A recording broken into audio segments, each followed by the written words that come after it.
Quelles sont les implications de la nouvelle directive européenne sur la cybersécurité votée la semaine dernière et qui rentrera en vigueur d'ici la fin de l'été?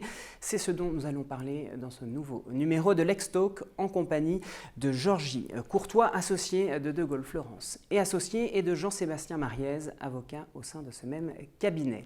Messieurs, bonjour.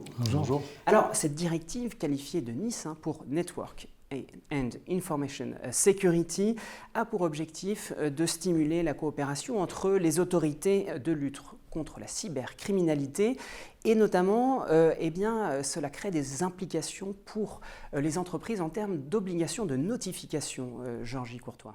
Effectivement, ça crée des obligations de notification et il y a un changement de paradigme en fait qui s'institue au niveau européen dans la mesure où il y a deux réglementations qui ont changé. La réglementation relative au règlement données personnelles qui a été voté en avril 2016 et la directive cybersécurité NIS, comme vous l'avez appelé, qui vient d'être votée la semaine dernière au Parlement. Et le changement d'approche est dû au fait qu'il y a maintenant un principe d'accountability en matière de données personnelles, c'est-à-dire de responsabilité. Les entreprises sont responsables de la manière dont elles sécurisent les données et elles les traitent. Et dans la directive NIS, les entreprises vont être responsables de la sécurisation de leur infrastructure informatique. Donc là, il y a un véritable changement de paradigme. Et ce qui est important de comprendre, c'est que jusqu'à présent, on mettait plus de 205 jours à détecter une faille. Donc ça montre que les entreprises n'étaient pas forcément à même de se préparer. Maintenant, elles vont être préparées, donc elles vont les détecter en amont.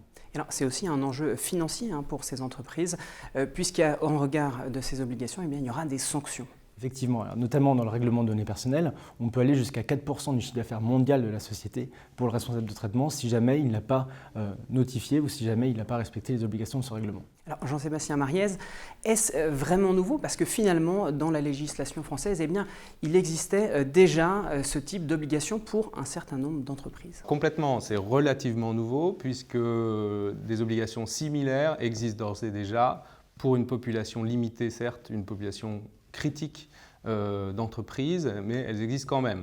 On peut les citer, les opérateurs d'importance vitale, l'énergie, les transports, les banques, les prestataires de services de confiance et puis les opérateurs de services de communication au public. Donc tout ça, d'une certaine manière, ça existe déjà pour cette population-là limitée.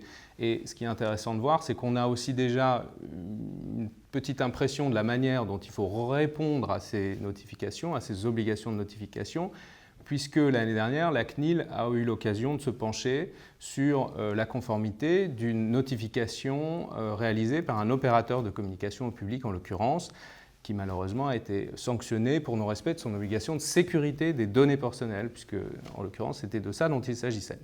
Premier cas qui fait jurisprudence.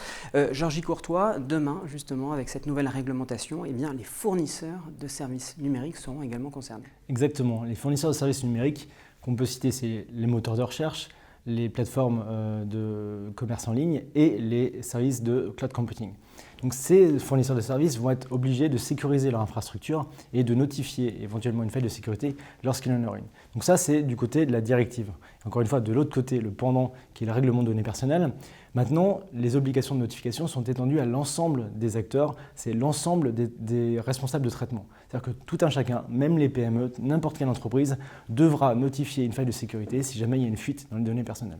Mais c'est donc bien deux régimes différents qui vont servir de cadre juridique, Jean-Sébastien. Totalement, c'est deux régimes différents et un des enjeux, ça va être de voir comment ils s'articulent. Puisque, comme Georgie l'évoquait, on va vers un élargissement, une généralisation des entreprises qui seront sujettes à ces obligations-là. Okay, donc on aura deux régimes, celui relatif aux tuyaux, en quelque sorte, donc au système d'information, et puis le second régime relatif, à proprement parler, aux données personnelles qui sont véhiculées par le biais de ces tuyaux. Alors, quels organismes de contrôle on regarde de ces deux Alors, pour la première, pour les données personnelles et les notifications qui ont trait aux violations de données personnelles, on se dirigera vers la CNIL.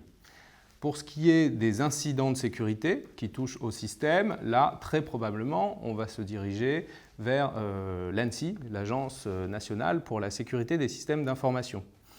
Et l'enjeu ici, un autre enjeu, ça va être dès maintenant, parce qu'on peut souhaiter que ces deux régimes, qui sont certes distincts, correspondent à une réalité pratique plus ou moins commune.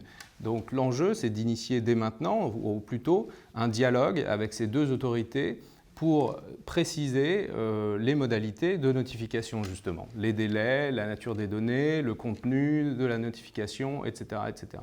Alors, Jean-Gilles Courtois, Jean-Sébastien Mariès, justement, évoque cette idée d'anticipation en termes de process interne. Plus concrètement, justement, est-ce qu'il y a une bonne manière de se préparer à cette nouvelle réglementation? Alors Jean-Sébastien a raison, le maître mot c'est anticiper. Pourquoi? Parce qu'il y a une synchronisation des calendriers au niveau de la législation européenne. Le règlement européen va être mis en œuvre en mai 2018. La directive doit être transposée pour début 2018. C'est-à-dire que les entreprises vont devoir à la fois se préoccuper du contenant des données, de la sécurisation et du contenu des tuyaux. Et là, il va falloir mettre en place dès à présent des structures qu'on peut appeler comités de pilotage par exemple, en mettant en fait en œuvre l'ensemble des forces vives du cabinet de l'entreprise, notamment les directions de systèmes d'information, les responsables RH, donc ressources humaines, la direction juridique, les services techniques. Une vraie équipe pluridisciplinaire. Exactement, et comme ça ils vont pouvoir mettre en place une cellule de crise, un comité de pilotage et auditer leur parc informatique pour savoir où sont les données, qu'est-ce qui se passe, comment elles sont traitées, comment est-ce qu'il faut les sécuriser au mieux.